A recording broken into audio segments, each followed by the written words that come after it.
surround yourself with the dreamers and the doers, the believers and thinkers, but most of all, surround yourself with those who see the greatness within you, even when you don't see it yourself.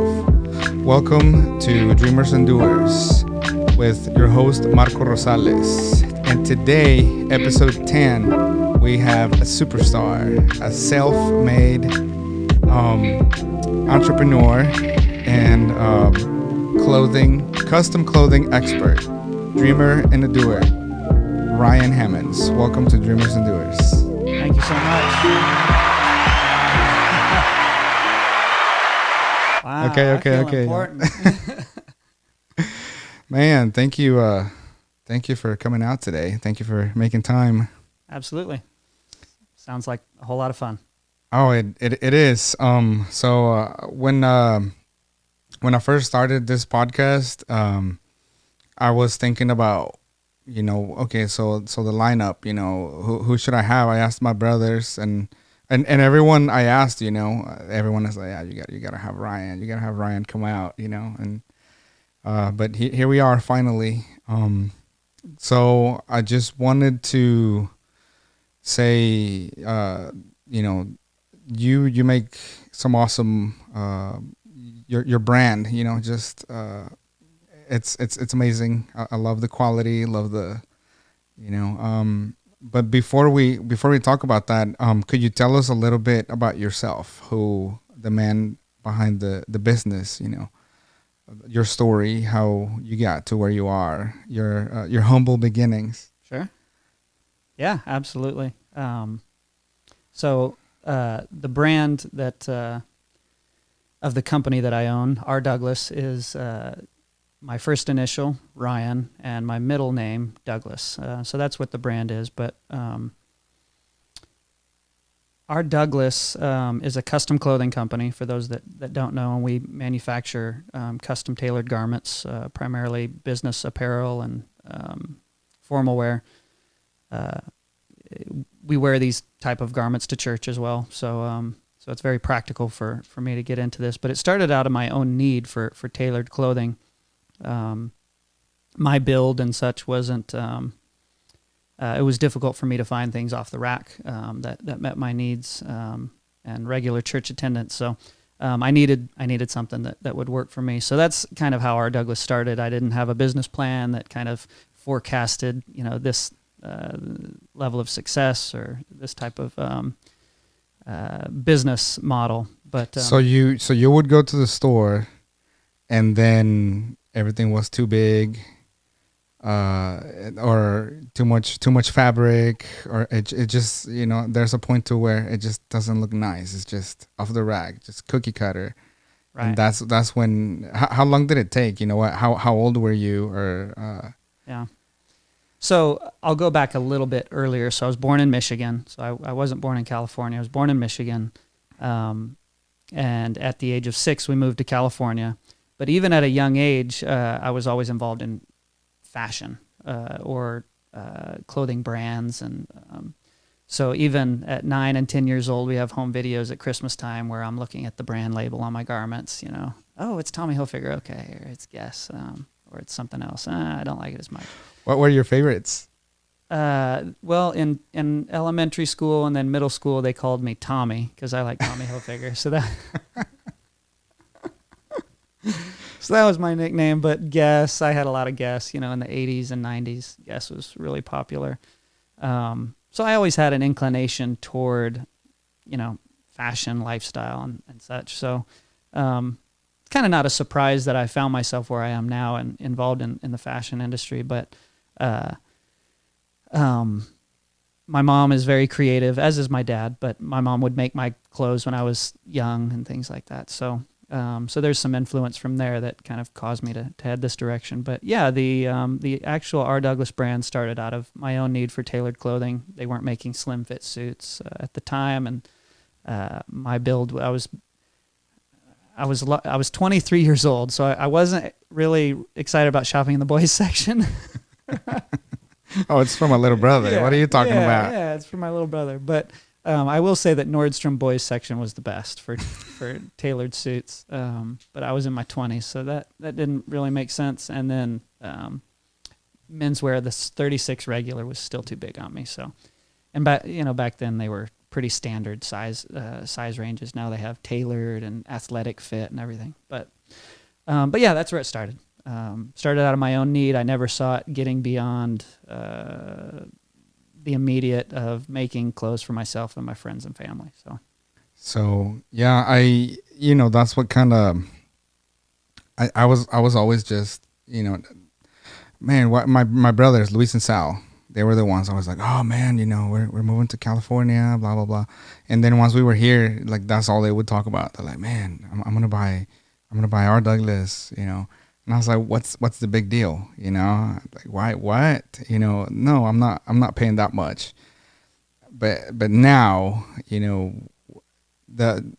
when you don't find your size, when the neck just doesn't fit right, you're like, okay, well, I'm going to get a size up. And then there's so much fabric on the arms, I have short arms, and it's just not comfy. It's just not, and you buy all these clothes for church, you buy all these suits, you buy all these shirts, and it's just not, you almost can't wait to get out of it, But then once I tried your stuff for the first time, I was hooked.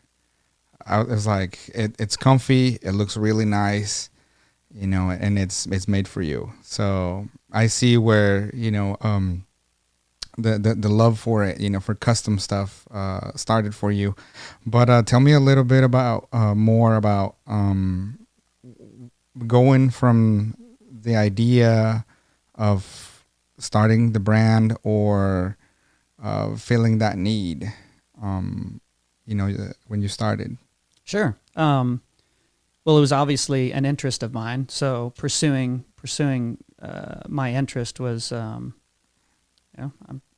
God made me to have an appreciation for it. So I'm sure there's some intent there. So, it started out as a passion and an interest, and still is.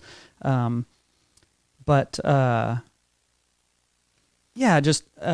were you, what was your actual job? What were you doing? And then how did the idea pop into your mind where you said, you know what, I need to get into this, or somehow, some way, did an opportunity come up?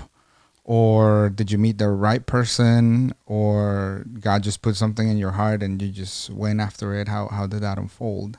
Yeah, so hindsight is always 20/20, so it makes a bit more sense now looking back. But at the time, if I told you that real estate and an IT career path would have anything to do with a custom clothing company, there's obviously not an immediate connection. But at the time, so when I started our Douglas, I was 23. The brand actually became a business in 2009. That's when I went into it full time. So it was kind of a hobby for 6 years. But I was out of high school. I worked for a bank, Stockman's Bank. So that kind of taught me the nuts and bolts of career-oriented job. A few years after that, I moved into a career path, IT. I worked for HealthNet in their IT department, and computer support, network support, software, hardware, all of that. So I was at HealthNet for 8 years. It was a great career path. It was right in the boom of tech, and it was a good paying job right out of high school. I was still, I think I got the job when I was 20. So loved the job. It was flexible. It was easy in that sense, and it paid good for a young person without much work experience. But at the time, I was full-time in school, so I was pursuing a music degree, and then that changed to an engineering degree, and then that changed to a finance degree, and then a business finance degree. So trying to figure out where things would go. But so for our younger viewers, it's okay to change your mind when you're trying to decide if it's not your thing, if you're not enjoying it. It's okay, right? I mean, I didn't go to college. I'm probably never going to college. But if that's whether it is for honoring your parents or whether it is pursuing your degree, you can change your mind, right? Absolutely. All right. So Ryan said it. So yep. It's okay. Yeah. Honestly, I think the education side, even through middle school, high school, it was important for me to be the top in my class. I wanted to have the best grades. So I think You know, at the time you think that that's going to get you a scholarship and that's why you do it. But I didn't apply for any scholarships. So it wasn't that, but it did allow me to build the discipline to then become successful later in life. So even though you don't get the scholarship, just know that that effort and that discipline early on in your life sets precedents for how you behave, your daily behaviors that can then, you know, make you to be successful not only in the kingdom, but also in, you know, business and anything else. So yeah, I changed my mind a lot. My dad's an electrician. He thought, you know, it would be great that I would be an electrical engineer, and it sounded exciting. I was great in math, and so he just thought that was the perfect career path. We both realized, you know, after my 4th semester in calculus that this isn't really. So then that was, you know, totally one side of the brain, and then my next move was music major, which is completely the other side of the brain. So left right brain. What instruments do you play? Drums primarily. It's been a little while, but drums, a little bit of bass and keyboard and things. But yeah, so kind of bounce back and forth. But yeah, it's okay to change your mind. It's okay to go a different direction. And what I'll hopefully articulate by the end of this is that those decisions and those ventures into those different areas of opportunity actually benefited me later on, even though I didn't pursue them and complete them. I don't have a college degree now, so. So you didn't finish. I didn't finish. No, I have enough credits probably to be, you know, have a master's degree somewhere, but nothing lines up. So. Are you? Do you think you'll ever go back and finish it, or probably not? No, the School of Hard Knocks is what I graduated from. So. Yes, and I mean, I always say, hey, look, you know, if you have to honor your parents, kids, do it. I mean, if that's their thing, oh, you got to go to college. Here's $40,000 a year. Okay, go do it. You know, like even if you don't like it, or if your pastor says, well, you should pursue it, do it. You know, but me personally, I also say you don't have to. It's not a requirement anymore. And that's part of why I started this podcast. You know, if someone for whatever reason can't or just doesn't have any interest in going to college, hopefully this inspires someone to see that with hard work, consistency, you know, you can start something, you can follow your dreams. But anyway, back to Ryan, back to the story. So I was working for a bank, and then I worked for HealthNet in IT. While I was at HealthNet as a computer technician, I took interest in real estate and wanted to kind of participate and be a young person with my first home purchase. So I looked into that. I became a certified real estate agent. I passed my exam, and I could sell real estate. So I was doing that while I was working full time. Became a real estate agent. I never sold homes. I just used it for my own benefit. And at age 23, I bought my first house. Praise God. Yeah, I think I bought it for $140,000. Wow. In California? I know. Well, that was. I'm dating myself. That was a while ago. I'm 40 now, so I was 23 years old. And bought my first house for $140,000, and 2 years later sold it for $250,000. So that was a good move. My first move in real estate. So that was real estate was working concurrent with the IT career path that I had. So I was just trying to become an investor as well and make good, sound decisions with my income. By 2007, I had purchased 8 homes. So I obviously took an interest in real estate, and that first decision that I made kind of propelled me into other opportunities in real estate. So I owned 5 homes. In 2007, I had 5 homes in Florida, and I had moved and relocated in Sacramento as well. But then... Did you ever live out there? Were you actually... In Florida? Yes. No. To manage or to, you know, just be there physically? Or you were just here and then just go every now and then? Yeah, so my situation was I had family in Florida. My aunt was a real estate agent, My grandpa was my yard and maintenance guy, and there you go. My cousin Christy was my property manager. Putting your family to work. It was a family-run business. Yeah, it was just interesting how it all worked out. But the property values in Florida were just more than half of what they were in California, so I could kind of I could accumulate more properties there than here. The lesson learned was I didn't have an exit strategy, and so when the crash of 2008 showed up, yeah, I lost everything. So that's another lesson, right? When you lose, it doesn't mean you're over. You just keep moving forward. So all of the equity, all of the gains, and all of the successes in real estate that I had realized in the previous 4 years were all lost in 2007. I had to sell many of them below what I owed, and just to kind of get out of it. I had to get out of it, yeah. And so when you have I think 6 properties in Florida at the time, and 5 of them weren't paying rent. Yeah, you can only sustain that so long. I was engaged at the time, and my wife's like, "Well, how long is this gonna last?" So yeah, I got out of that and was completely out of real estate by 2009. So a hard reset. Young age, early 20s. Yep. And then what was next? What was going through young Ryan's mind? Right.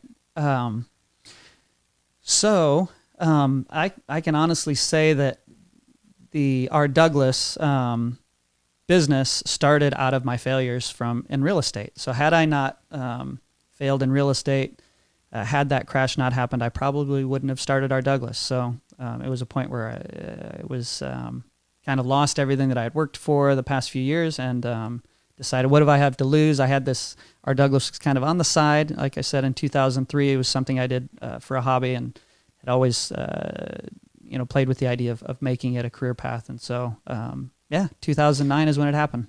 So, someone had told me that you started out of your trunk. Tell me, that's just, to me, that's just inspiring. Like, because you weren't looking at, well, I'm going to get this building first. And, no, you're like, no, I gotta get started. I gotta get started somehow. And it was out of your trunk at conferences. Tell me a little bit about that.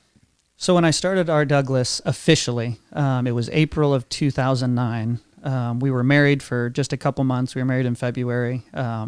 Technically, I didn't have a job when we were married. I was unemployed. I did work for 9 months as a commercial insurance broker, which that actually played into my success as our Douglas as well, because I learned how to sell. I was selling commercial insurance, and it was tough. You had to cold call, 300-400 calls a day, and it was hard selling. And so that's when I learned how to sell. And there was a point in March where I had a good month in insurance, and but I had also sold some suits for an upcoming conference. And I thought, man, if I'm going to sell something, I'd much rather sell something that I'm excited about. So that was kind of the turning point there. But there was 9 months of sales experience where I trained and learned how to sell that contributed to that. But yeah, April was my first month, full-time career as R. Douglas. We had no money. We were just married. My wife had a minimum wage job. She was working as a yard duty across the street at the elementary school, and then she had a part-time Rite Aid job.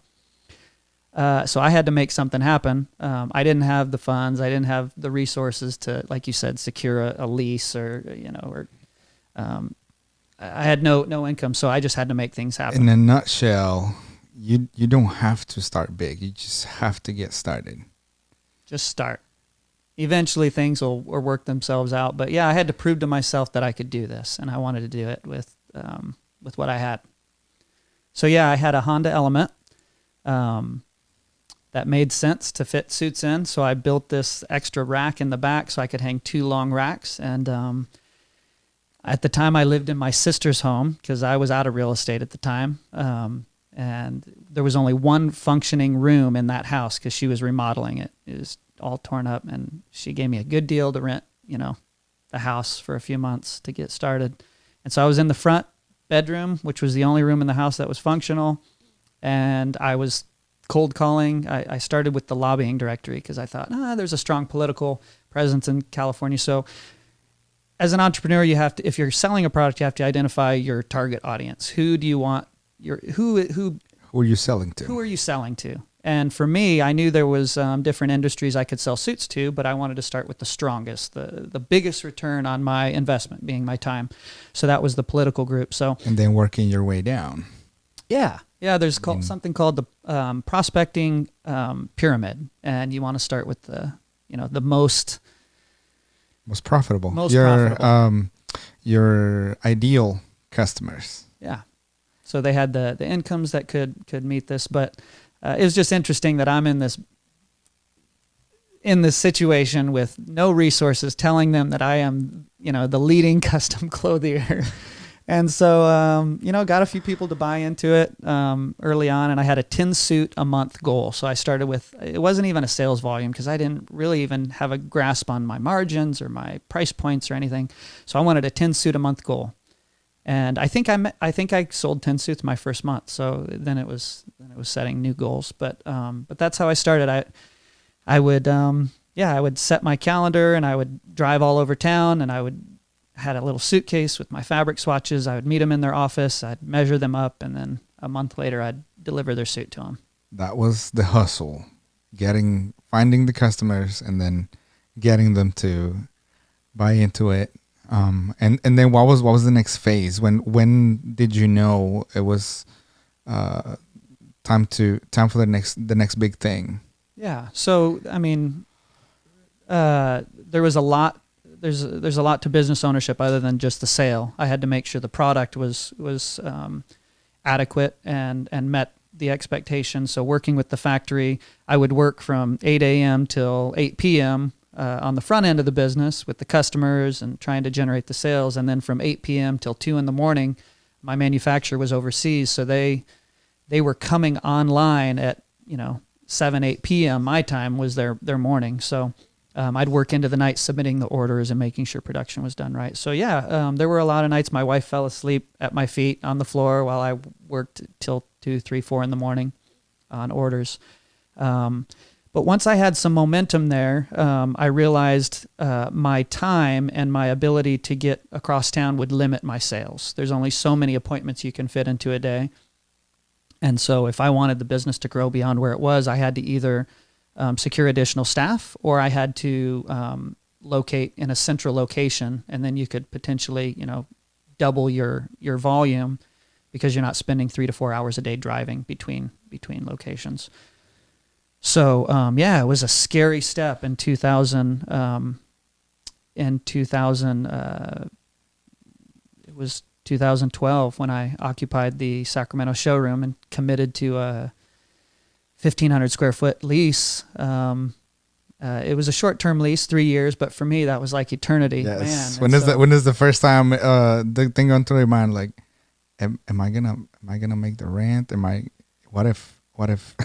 I was paranoid. Yeah, I was afraid for sure. And the first day we opened, I had brought on 2 employees by the time we had opened, and we opened our doors the very first day, and we're all sitting in there like, okay, now what? Yeah, what's gonna happen?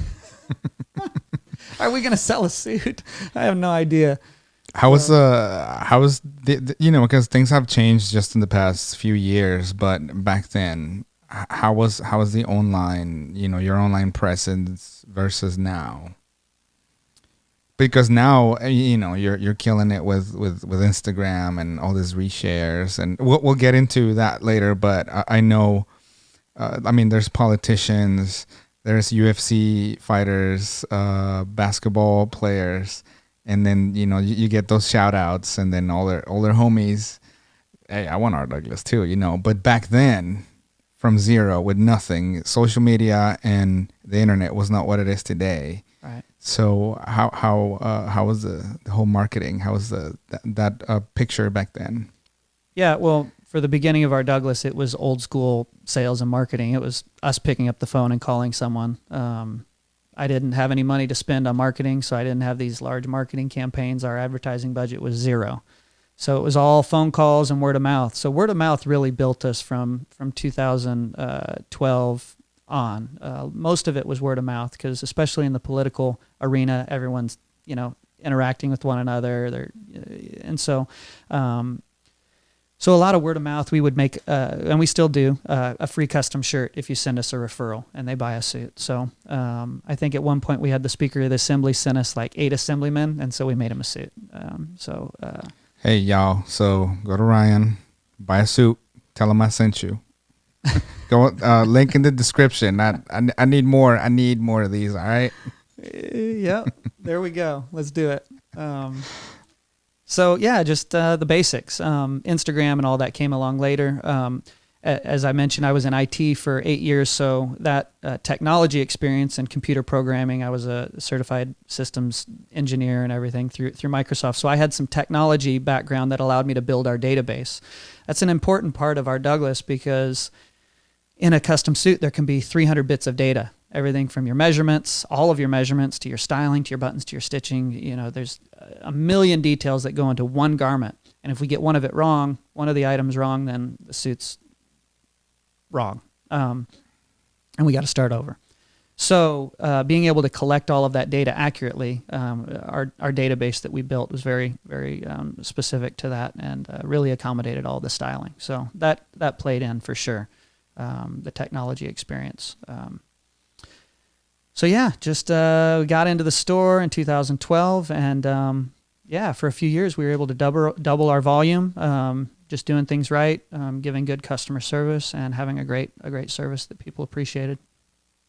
So you had, because I know the shoes was a newer thing, but what you had was suits, shirts, and I mean it wasn't what it is now. You kind of started expanding, right, as you kept growing. Yeah, we've expanded the product lines. My kind of the vision with our Douglas was, because it was based out of my own need at the beginning, was, and we're still staying true to it today, but it's high-end Savile Row tailoring experience at a department store price. So our pricing, even though it is higher than other options out there, it's kind of in line with the high-end department store like a Nordstrom or something like that. So any new product we brought in, we had to make sure that it maintained that same consistency and fell in the realm of our brand. But we started expanding into business casual options, footwear, like you had mentioned, custom shoes. Those are handmade in Spain. Love my shoes, by the way. Thank you. I don't know. I might follow you back to the store. Get me a second pair today. Let's do it. I love my shoes too. Our most recent product offerings were jeans, custom denim, and they've been a success as well. So getting into casual wear as well. Love the jeans too. Actually, I'm wearing them right now. Yeah. So tell me, you just launched the ladies side of things. So how's that going? Good. We launched it last week. So hopefully it's a great product line. We experimented with our Douglas Women, was the line back in 2015, and we ran it for about 9 months. Many people don't know that, but we were kind of beta testing it and showcased at Fashion Week in 2015. Just felt like we weren't able to do it quite right, and so kind of stepped away from it until we could build it out a little bit better. So the idea is that women can now participate in the same fun experience and have access to custom tailored apparel like the men. So I think they're going to enjoy it. There are women's styles are a little bit more varied than men's, so I think they can have maybe even a little bit more fun than the guys with the various fabrics and things. So yeah, I have a couple of friends that I was telling them about it, and they can't wait for No Limits. Because that's like the perfect excuse to be in SAC and then for the conference, but then going to our Douglas. Do you get a lot of church people around that time? Yeah, I think there's some interest in, at the very least, swinging in and checking out the store and experiencing what's involved with the custom tailoring process. Yeah, it's always good to see, apostolic and Pentecostals in the store, especially around No Limits time. Now, most of our staff are members of the Rock Church and also attend the conference, so we're always short-staffed. So, what was the first time You got a big shout out like on TV, one of those famous people. Yeah, those are always nice because it brings some added exposure to what we're doing. One of the biggest would be our West Sacramento mayor, who was actually a neighbor of mine. So I knew him personally as being a neighbor just 2 or 3 doors down in West Sacramento. But being the mayor of West Sacramento, he's part of different national circles and groups that he was interacting with the president at the time, Barack Obama. And so there was an opportunity where Barack was going from member to member and kind of greeting them. And most of the conversation was with regards to the event and kind of what was happening during that event. But Barack stopped the whole thing, our former president, and got everyone's attention. There were hundreds of people in the room and said, hang on a second. When I'm out of office, I want that exact suit. So he gave a massive shout out. Talk about a shout out. Yeah, and he said, this is the best dressed mayor I've ever seen, and this is the suit I want when I'm out of office. He said, it's a little bit too loud for me now because it was like a window pane. But when I'm out of office, this is my look. So did Obama end up getting one? Not yet, but not yet. That's the he'll make his way toward us maybe. Yes. So that was cool. That was a big shout out, and we get to outfit athletes as well as political figures and other success stories. So have you ever? Because I'm like me personally, I've never gotten into. I lived in Alabama for the longest time, so hearing so much about football just completely turned me off from anything to do with sports, anything to do with So if someone talks about any kind of football, UFC or whatever, basketball player, I don't know anybody. I don't know any names. Has someone famous come into the store and you don't have any idea who they are? Yes. So I don't watch movies. I don't know movie stars. So if a movie star came in, there's a good chance I wouldn't know who they are. News anchors and things like that. I probably should be more aware of because we do outfit different television personalities. But there was a gentleman that came into our store, but like in the first few minutes of us opening, it was like 10 a.m. we opened. I was already in a consultation with the client, and he walks in, and I think he was trying to have an early lunch at Ella next door, or was just arrived early. And so he just came in, but he was this gentleman and said he wanted a suit. Oh, okay, excellent. So I reached out to Luke, said, hey, you got an appointment? He said, no. I said, we got a gentleman that wants a suit. And okay. I guess. Yeah. So he works with him, doesn't know who he is, of course, but as I'm finishing up my consultation, my client, while he's getting married, getting measured rather, he looks over and says, hey, you're the brain doctor. And he said, yeah. Well, my client played football at a college, so he was very involved in what was happening with football. And at the time, it was the whole concussion story that the NFL was dealing with. So the doctor that kind of exposed these concussions and all, and the science behind it was being outfitted at our store. Well, Will Smith was playing in a movie like 3 months later, acting as his role, and he was on national news, 5 or 6 times the next 2 or 3 months wearing our suits. But yeah, at the time we had no idea. So after he left, we looked him up, and we've continued to make his suits, even on national television. But yeah. Oh, so he's a customer even to this day. Yeah. Nice. Yeah. And we treat all of our clients the same, whether they're famous or not famous. Well, I feel like I'm famous when I walk in there. Right? Well, you are famous though. No, the experience, man. I just love it. I'm just, I'm glad you're doing what you're doing. You guys doing great. You guys killing it. Thanks. So what's the next big thing with R. Douglas? I know you have several stores now all over. Do you plan on going national, or are you gonna keep it in Cali? We'll kind of see. Yeah, I think we've learned some lessons from some of our growth strategies in different cities. We've got our Central California location. The locations were kind of based on the opportunities that were presented to us that we just kind of moved into. We outfit political leaders throughout the state, so opportunities have opened up to outfit their networks in the cities that they lead. So that's how Fresno and Los Angeles came about. We made a number of trunk show visits over the course of a year or two before we opened our LA store, and same with Fresno. I was married in Fresno, so I'm in Fresno a lot. My wife's family's there, so it made sense to have the store there. But yeah, I don't really know what's next. It's possible that it goes national. There's a few different business models we're still considering. Nice. So what kind of could you give my viewers some advice, if they're thinking about, if they're dreaming something to do, something to kind of go on their own, what would you tell a young person thinking about starting a business or, following their dreams? What would R. Douglas tell them?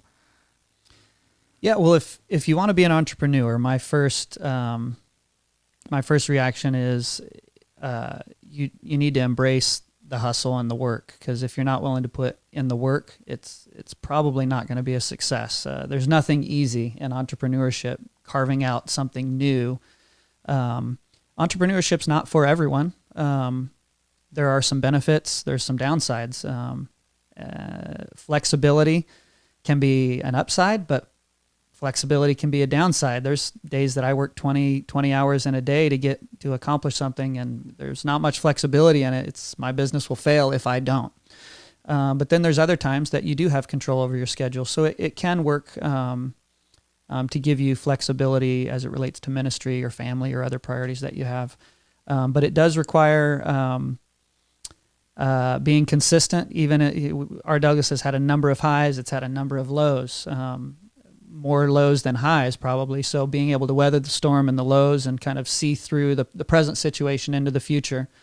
But also to use your past experiences to your benefit. As I said earlier, my banking experience, my time in IT, the 8 years that I spent developing technologies and learning how to build websites and learning how to write database code, allowed me to have a great website. It allowed me to develop a database without having to take on the full expense of that and outsourcing it. So I currently manage my website. If a change needs to be done, I do it. So a lot of my past experiences, my sales experience, my losses in real estate allowed me to be more prepared for the setbacks and the downturns. We're in a pandemic, a national pandemic, and it's impacted custom clothing sales. Downtown Sacramento has been vandalized. There's been riots. My store's been busted into. Oh wow! So you guys were affected by all of that. Yeah. So did they take? I don't see rioters and looters wearing suits and stuff. Did they take stuff or? The rioting and looting was about 3 weeks after we were burglarized. But the fact that downtown was shut down, it just opens up opportunities for criminal activity. So. Most of the front of our store, all of the products were stolen in a visit. And then 3 weeks later, we were boarded up, hoping and praying it wouldn't happen again. So there's downsides, but you just have to kind of, just kind of look past it and know that, it's going to work out in the end. So, and usually if you can make it through the tough times, then you're in a good position when it goes forward. So the setbacks in real estate kind of prepared me where I was. With R. Douglas, building it out. So, just pursue your dream.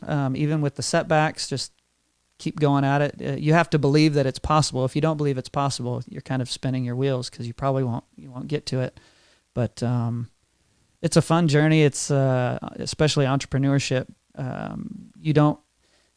said when we opened our store, it's always like, am I going to sell another suit? So it took me really 5 or 6 years before that anxiety kind of subsided. We'd have a good year, 2015, let's say, it was great. But then January rolls around and it's like, like what's going to happen this year? So eventually you build the confidence to know things are just the momentum's going to carry. But yeah, there's the unknowns that an entrepreneur has to face every day that they wake up, and it's the grind, and you'll have a good day and then you'll have a bad day, and just But you have to stay consistent. Stay consistent. Like the story you were telling me about the young man that approached you and just wanted kind of like, hey, how do I get rich quick? But I mean, there's like 1 in a million chance that, we don't believe in that. We preach against that, but kind of like a slot machine kind of thing. But one thing that will always work is consistency and hard work. And that's, I would say people see the flex, but they don't see the hustle. And that's one thing that just, you got to stay consistent, and hard work, and you'll get there, right? Yeah. And people talk about the blessings of God on our Douglas, and I truly believe that God has blessed my business. But a business mentor of mine, Ryan Babineau, he always talks about the blessing of God coming in the form of more work. And there's a number of examples in the Old Testament where God blessed them, but manna fell from heaven, but they had to go work for it. They didn't just pick it up and eat it. So there were a lot of instances where God blessed someone with a new opportunity, but they had to make it happen. They had to work for it. So blessing comes oftentimes in the form of more work. And if you're not willing to put in that work, you're not able to participate in the blessing. So God expects us to to put our hand to the plow and grind it out and make it happen. He doesn't want things just falling into our lap. That's exactly. Got to work for it. The blessing will come, but more often than not, as an opportunity to work hard and get the results. Yeah, we've had a few of our Douglas staff many of them are called to the ministry, and so the other side of this business that I enjoy is developing in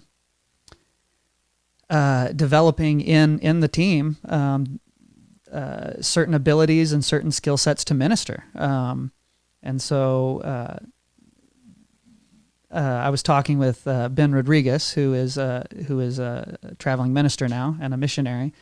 He was in our Douglas stylist. They grow up so quickly, don't they? Yeah, I know. Yeah, he's a man of God and got the hand of God on his life. But we were talking about how his skill sets at our Douglas that he had developed have given him the ability to become more effective in ministry. So God puts us in these situations to develop us, to prepare us for bigger and better things. And I feel like our Douglas has done that for me. I believe it's developed me to be more more successful in the kingdom as well, not only in the finance and the ability to give from the financial success, but also as a way of outreach and just doing His will.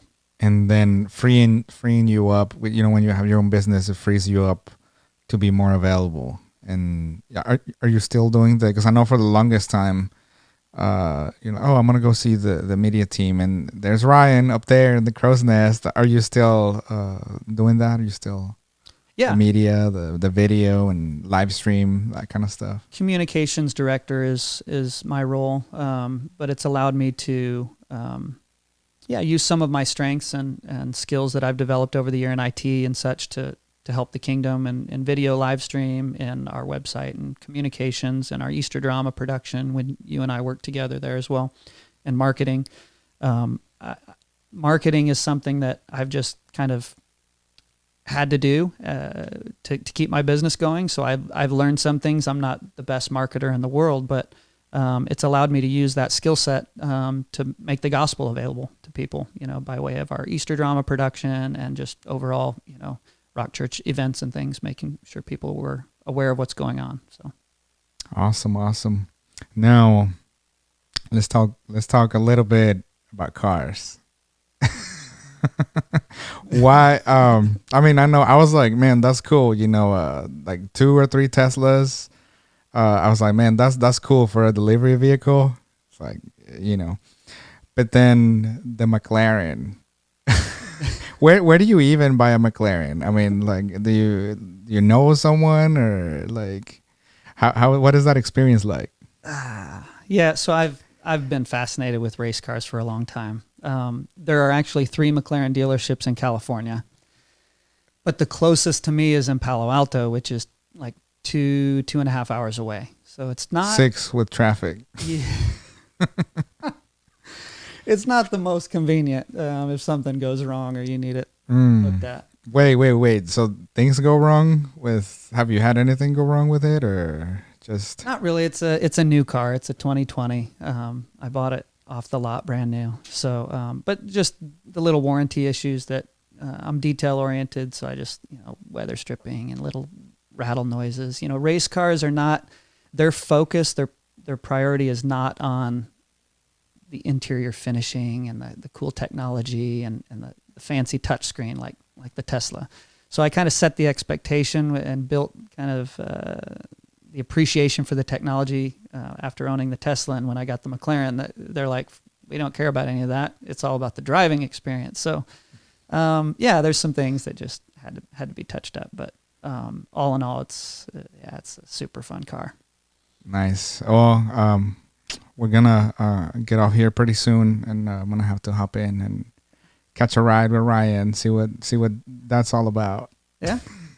We'll show you how you can accelerate in this car. How fast does it go? Top speed's 205. Oh my goodness! And how quick? 0 to 60. It's at 2.9, Wow. so it's just under 3 seconds. No biggie. So going from the acceleration from the Tesla to that, like, was it pretty noticeable, or was it? Yeah, it's noticeable. I think the P100 Model S Tesla can compete with it on 0 to 60. It's just once you get to 60, these gas powered cars kind of take the lead really quick. The Tesla kind of loses its acceleration after you get to that first range, just because the battery. But and the weight. It's more of the initial pull, right? Yeah, the initial torque is what so a lot of these high-end race cars are going to hybrid models where they can get the torque off the line, but then they can have the the horsepower the power from the engine to kind of keep them at those higher speeds. But yeah, this car gets to 100 much faster than a Tesla would. It gets to 60 a little bit faster than a Tesla would. Oh, I don't know. I don't know if I believe you, so we're gonna try it out. So, sure. What was the next one? Was the next cool car that you have in mind? Maserati's coming out with the MC20 that'll start showing up next year. So that's caught my attention. It's got the fun dihedral doors that come up, and it's got a lot of technology. It's got all the cool screens, and it's got my attention right now. I'm still learning about it. McLaren's coming out with the new Sport Series model that's supposed to replace the 570 that I've got next year. So that's another consideration. If they've upgraded their technology, I think could be a winner. But, all right. But yeah, cars are fun, and work hard, play hard. Yes, sir. Yes, sir. So but I decided to wait until I was in a position to do that, and the way I've been able to justify it, right? People ask, well, that's just not practical. It's not. But I bought a house, and the rental income from the house pays for the car. Mm-hmm. So I made decisions over the last 10, 12 years that set me up to a position to where I can actually, enjoy something like this without it being a ridiculous expense. It's not putting you in a. And I think that's a lot of times that's where that's really what you see, I guess, from the outside, right? But it takes a lot of time. It takes a lot of discipline, a lot of hard work, and then be in a position where you can say, okay, this decision or this, I'm indulging in this, car or whatever it might be for other people. It's not going to put me in a bad position. Now I can get it, and it's fine, right? And then you can't forget about giving. Yep. So, yep. As long as your priorities are in order, I think, and the Bible talks about it. God wants to give you the desires of your heart, right? So there's we don't have to be embarrassed about being blessed financially in certain ways. But God's principles work, right? There's a giving, there's a sacrifice, there's a lot of effort that goes into it, and it's consistency, being proven before he can bless. So now one more question before we go. Who would you say have been leaders, mentors, people that you have looked up to, people that have given you advice in life? I mean, you maybe the position, like maybe your father or your pastor or other people, businessmen that have put something into your life. Sure. Yeah, there's a handful, of course. My bishop, Wilson, Nathaniel Wilson, my pastor, Miles Young, very influential in my life and have been for a very long time. My father, my dad is the type that just, he believes anything that needs to be done, he can do it. So he's instilled in me just the resilience and the belief that you can accomplish something. Even if you don't know how to do it, you'll figure it out. So a lot of my troubleshooting, a lot of my ability to kind of work through an issue stems from my dad. My mom's creativity as well. But business leaders as well, Ryan Babineau, as I had mentioned before, he's been, we talk regularly, and he's been a huge help in understanding business and pushing my company to the next level. He gets me thinking beyond the expected goals, and kind of gets me thinking beyond that. But a number of others, but those are the first few that come to mind. So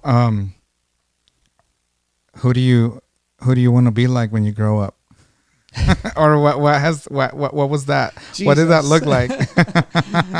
We're supposed to be like Jesus, so that's the obvious answer. But is there someone like, man, like this guy is cool, like? Oh, my pastor, I mean? Miles Young. He's cool. He's anointed of God. Yeah, I mean, who wouldn't want to be like Miles Young? He's talented, like on everything. Like on everything. Yep. Yeah, for sure. All right. Well, ladies and gentlemen, this has been Dreamers and Doers podcast, episode 10 with Ryan Hammonds. Thank you so much for being here. Thanks so much. I enjoyed it. It was fun. Hopefully it can help someone. It will, because I know your story and everything you do has definitely and continues to inspire me, and I know it will, someone out there. But thank you so much, and we gotta do this again sometime. For sure. Yeah, let's do it again. All right. Until next one. This is Dreamers and Doers with Marco Rosales, Ryan.